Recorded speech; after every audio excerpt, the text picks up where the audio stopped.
Hello and welcome guys, स्वागत है आपका अपने इस चैनल पे। तो आज हम लोग यहाँ पे ट्रिक वाले पूरे वीडियो शुरू करेंगे, ठीक है, जो कि सारे सब्जेक्ट्स को कवर करेंगे। तो स्टार्टिंग करते हैं हम लोग स्ट्रेंथ ऑफ मटेरियल के स्ट्रेस एंड स्ट्रेन चैप्टर से, ठीक है। तो यहाँ पे देखो, सबसे पहले मतलब वो सारे फार्मूलाज मैं डिस्कस करूँगा या फिर वो सारी चीज़ें जिसे याद रखने में कभी मुझे परेशानी होती थी, ठीक है। तो चलो मैं एक एक करके ट्रिक्स आप लोग के साथ शेयर करता हूँ। अच्छी लगेगी तो आप लोग लाइक शेयर एंड सब्सक्राइब जरूर करना, ठीक है। तो चलिए बढ़ते हैं। पहला देखो, ड्यू टू सेल्फ वेट है, ठीक है। तो सेल्फ वेट के केस में हमें कन्फ्यूज़न होती है यहाँ पे। Gamma L square by E तो आ जाता है, बस नीचे कन्फ्यूज़न होता है, नीचे 2 होगा ना 3 होगा, क्या होगा, ठीक है। तो यहाँ पे याद रखना, या फिर एल की पावर में कभी कन्फ्यूज़ होता है, ठीक है। तो यहाँ पे याद रखना कि ऊपर जितनी है नीचे भी उतनी ही होगी। यहाँ 2 तो यहाँ पे 2, ठीक है। तो gamma L square by E.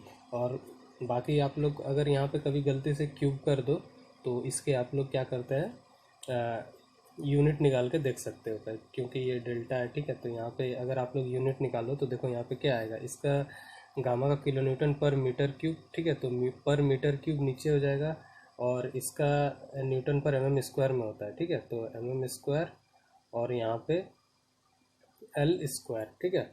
तो यहाँ पे अगर तुम लोग देखो तो न्यूटन न्यूटन ये ऊपर से कट जाएगा, ऊपर नीचे से, और यहाँ पे तुम्हें बचेगा नीचे, अगर हम सारा का मीटर मीटर ले लें, ठीक है। और तो ऊपर में चल जाएगा मीटर स्क्वायर और यहाँ पे मीटर स्क्वायर, ठीक है।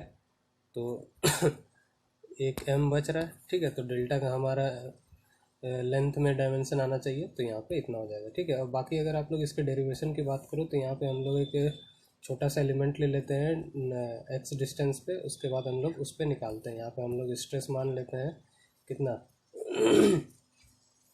इस तरीके से यहाँ पे, हाँ नहीं ऐसा नहीं, यहाँ पे ज़्यादा होगा ना, उल्टा करना होगा,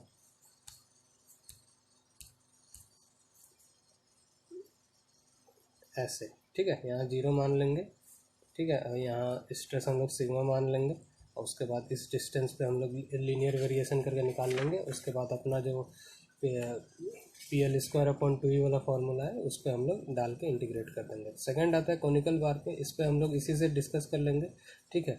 हमारा वहाँ रेक्टेंगुलर का बार का कितना होता था, इतना होता था। अब देखो यहाँ पे कॉनिकल बार है, तो यहाँ पे तुम देखो 1 2 और 3 कोना दिख रहा है, ठीक है। तो 1 1 2 एंड 3 3 कोना दिख रहा है, तो इसीलिए हम लोग 1/3 कर देंगे, ठीक है। तो मैंने तो ऐसे ही याद रखा है। तो ये आपका कॉनिकल बार के लिए आ जाएगा अंडर द सेल्फ वेट उसका डिफ्लेक्शन, ठीक है। अब हम लोग यहाँ सर्कुलर टेपर्ड बार की बात करें तो यहाँ पे देख लो डायग्राम, डाया D1 D2 है, ठीक है। तो यहाँ पे आप लोग इसे सिंपली तो delta is equals to P L upon A, सबको तो याद रहता ही है। बस इसका इक्विवेलेंट डाया आप लोग याद कर लेना, इस तरह के सर्कुलर टेपर्ड बार का इक्विवेलेंट डाया जो होता है आपका अंडर रूट D1 D2 होता है, ठीक है। तो इसका एरिया आप लोग क्या लिखते हैं, सिंपली हम लोग पाई D²/4, तो यहाँ पे डाया की जगह अंडर रूट D1 D2 रख देना। आप लोग देखना आपका फॉर्मूला वही आएगा, मैच कर जाएगा, ठीक है। तो यहाँ पे एक और इम्पोर्टेंट चीज़ याद कर लेना कि माइल्ड स्टील की जो इलास्टिसिटी होती है वो रबर से ज़्यादा होती है, ठीक है। तो यहाँ पे एक देखो आप, यहाँ पे Poisson ratio is equals to क्या होता है, यहाँ पे नेगेटिव होती है, ठीक है, minus lateral strain upon longitudinal strain, ठीक है। तो यहाँ पे याद रखना ये स्ट्रेन है, और लेटरल स्ट्रेन को हम लोग किस डायरेक्शन में, ना ट्रांसवर्स डायरेक्शन में देखेंगे, और लॉन्गिट्यूडनल वाले को ना एक्सियल डायरेक्शन में, ठीक है। तो अभी आप इसे याद रखना, आगे चल के यूज़ आएगा इससे, ठीक है। अब देखो यहाँ पे सबको तो पता ही है कि यहाँ पे E is equals to stress upon strain होता है, ठीक है। तो यहाँ पे स्ट्रेन अगर हम लोग लिखेंगे तो इस तरीके से लिख सकते हैं, ठीक है। अब एक बात देखो, यहाँ पे अगर एक बॉडी है आपकी, इस तरह से स्ट्रेस लग रही है तीनों डायरेक्शन में, तो यहाँ पे हम लोग जो है वॉल्यूमेट्रिक स्ट्रेन हम लोग इस तरीके से यहाँ पे लिखते हैं, और उसका आगे चल के जो फार्मूला आता है स्ट्रेस के टर्म्स में इस तरीके से आता है। तो अगर कभी किसी को इसमें डाउट होता है, भूल जाते हैं, तो इस तरीके से आप लोग यहाँ पे देखो, सिंपली मैं बता रहा हूँ, ये कोई ट्रिक नहीं, ये जस्ट आप लोग देख लो, ये कॉन्सेप्ट ही समझ लो, ठीक है। तो आप लोग ऐसे इस तरीके से याद रख सकते हो। यहाँ पे देखो ये वाला ट्रांसवर्स स्ट्रेन आप लोग क्या लिखोगे, एक्सियल स्ट्रेन इनटू म्यू, ठीक है। यहाँ पे ये तो है म्यू, पॉइजन रेशियो, ठीक है। तो यहाँ पे इस तरीके से हम लोग लिखेंगे। अब देखो यहाँ पे कि अपना जो एक डायरेक्शन में था उस डायरेक्शन में स्ट्रेस तो मिल ही रहा है, ठीक है, लेकिन और डायरेक्शन में भी स्ट्रेन आ सकता है उसके चलते, ठीक है। तो और डायरेक्शन में भी स्ट्रेन आ सकता है, तो वो हमें कौन देता है ना, पॉइजन रेशियो में, किस तरीके से ना, उसके ट्रांसफर डायरेक्शन में। ये देखो ट्रांसफर डायरेक्शन मतलब परपेंडिकुलर डायरेक्शन, अगर हम लोग सिग्मा एक्स डायरेक्शन में लिखें तो इसके बाकी दो डायरेक्शन में भी तो स्ट्रेस लग रहा है। अगर स्ट्रेस नहीं लग रहा होता तो उस डायरेक्शन में जीरो लेते, ठीक है। लेकिन चूंकि इस डायरेक्शन में स्ट्रेस लग रहा है तो हम क्या करेंगे ना, उसका उस डायरेक्शन का एक्सियल इंटू म्यू, ठीक है। तो अगर हम लोग सिग्मा एक्स निकालेंगे तो उस डायरेक्शन में तो हमें सिंपली मिल ही रहा है, बाकी दो डायरेक्शन का कौन देगा, ये पॉइजन रेशियो, तो उस डायरेक्शन का एक्सियल इंटू म्यू।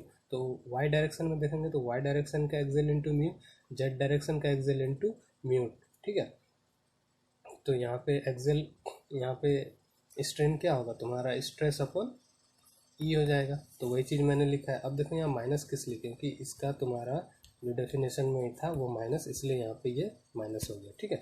तो उसी तरीके से आप लोग सिग्मा वाई सिग्मा जेड लिख लेना, वैसे कंफ्यूज होने का है नहीं, ठीक है। 1 - 2 म्यू करके अगर एक डायरेक्शन में हमें मिल रहा है, बाकी दो डायरेक्शन में क्या होगा, बाकी दो डायरेक्शन में ही तो उसके चलते हमें माइनस मिलेगा, ठीक है। तो इसीलिए 1 - 2 म्यू, ठीक है। तो यहाँ पे एक कंडीशन और आती है हाइड्रोस्टैटिक लोडिंग। हाइड्रोस्टैटिक लोडिंग में होता है क्या है कि तुम्हारा ये इक्वल तुम्हारा स्ट्रेस लगेगा सब डायरेक्शन से, ठीक है। या तो वो कंप्रेशन होगा या तो वो टेंशन होगा, ठीक है। तो उस केस में तुम्हारा इक्वल रहेगा तो तीनों बराबर हो जाएगा। तो अब देखो तीनों बराबर हो जाएगा तो इस फॉर्मूले में यहाँ पे 3 सिग्मा बाई ई हो जाएगा इंटू 1 - 2 म्यू। तो वही चीज़ हमने किया है यहाँ पे, ये कभी पूछ सकता है आपसे, तो इसे भी आप लोग याद रखना।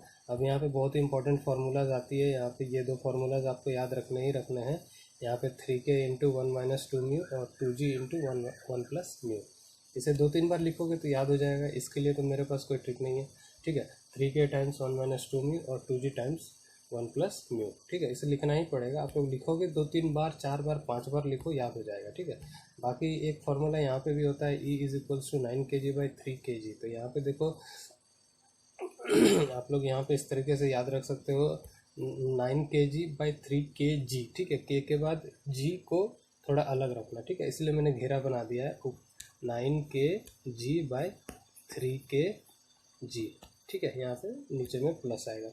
और एक तुम्हारा पॉइजन रेशियो के केस में 3k - 2g by 6k + 2g। तो यहाँ पे मैंने 32/62 करके याद रखा है। अब देखो क्या कन्फ्यूज़न हमें ये होता है कि ऊपर 32 होगा या 62 होगा, ठीक है।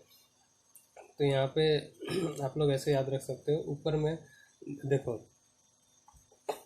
कम से स्टार्ट करेंगे, स्टार्ट करते करते नीचे में ज़्यादा जाएंगे। तो कम से स्टार्ट करेंगे ऊपर में और नीचे हमारा ज़्यादा हो जाएगा, ठीक है। तो ऊपर कम रहेगा और नीचे ज़्यादा हो गया। तो यहाँ पे ऐसे आप लोग देखो, कम क्यों है ऊपर में, नहीं यहाँ पे माइनस है, और नीचे ज़्यादा क्यों है, नहीं यहाँ पे प्लस है। तो आप लोग अब इस तरीके से याद रख सकते हो 32/62। बाकी kg का खेला तो ये दोनों में kg का ही है, 9 kg/3k + g, और ऊपर में 32/62 बस kg। आप लोग kg वजन से भी याद रख सकते हो, kg भारी, कम वजन ऊपर चल जाएगा और हल्का भारी वजन नीचे आ जाएगा, जैसे तराजू के केस में होता है, उस तरीके से आप लोग याद रख सकते हो, ठीक है। और एक चीज़ यहाँ पे याद रखना कि अल्फ़ा ऑफ स्टील और अल्फ़ा ऑफ कंक्रीट जो होता है वो तुम्हारा 12 × 10⁻⁶ पर डिग्री सेल्सियस होता है। और एक अल्फ़ा जो होता है, यहाँ पे याद रखो कि ये सारा अल्फ़ाबेटिकल ऑर्डर में होता है। A for aluminium, B for brass, C for copper, S for steel. ये जितने अल्फ़ाबेटिकल ऑर्डर में है वो स्टार्टिंग से आपका ये ऑर्डर होता है ज़्यादा, ठीक है। तो आई होप गाइस आपको ये वीडियो पसंद आई होगी। ये क्वेश्चन आपको पूछ दिया जाता है। तो मिलते हैं नेक्स्ट वीडियो में। टिल